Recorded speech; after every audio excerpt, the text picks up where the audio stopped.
আসসালামু আলাইকুম। ইনি হচ্ছে বাংলাদেশের একজন প্রবাসী ভাই। আসলে আপনাকে বাংলাদেশে হয়েছে কি এই বাড়িটা আপনি কইছে যে আসলে কি হয়েছে আপনাকে বাংলাদেশে খালি মানে স্বর্ণ চুরি যায় এয়ারপোর্টে থেকে, ব্যাগ চুরি যায় এয়ারপোর্টে থেকে, মানে বহুত কিছু মানে হাঙ্গামা হইতেছে মানে বাংলাদেশে কি হয়েছে আসলে? আমরা বাংলাদেশে হইছে বলতে ভাই, আমরা তো বাঙালি প্রবাসী, কুয়েত প্রবাসী, সৌদি আরব, দুবাই, ওমান, বাহারান, কাতার, সবাই তো আমরা বাংলাদেশি প্রবাসী। 100 আমরা তো অনেক কষ্ট করি প্রবাসী, ঠিক না ভাই? কিন্তু আমরা প্রবাসে 5 বছর, 4 বছর, 5-6 বছর থাকার পর আমরা বাংলাদেশে যাই। মার জন্য একটা সোনার আংটি, বোনের জন্য একটা গলার হার, বিভিন্ন সামাল আমরা লয়ে যাই। যাওয়ার পরে ভাই সবকিছু এয়ারপোর্টে কাটতে রাখতে দেয়। মানে আমরা 5 বছর 7 বছর প্রবাসে কষ্ট করি, রেমিটেন্স পাঠাই, আমরা প্রবাসীর কোনো দাম নাই।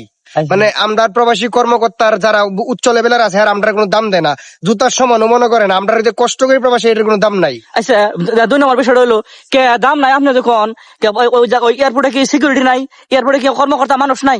আছে ভাই, সব আছে, সিকিউরিটি আছে, কিন্তু হেরা উপরের লেভেলে যারা আছে হেরা অর্ডার দিয়ে দেয় সিকিউরিটি রে এই কাম করা, পরে আমরা সবকিছু না হয়। আমরা ভাই এমনও প্রবাসী আছে এয়ারপোর্টের মধ্যে কুত্তার মতো কান্নাকাটি করে ভাই, সাপের মতো গড়ে করে ভাই, কোনো বিচার নাই।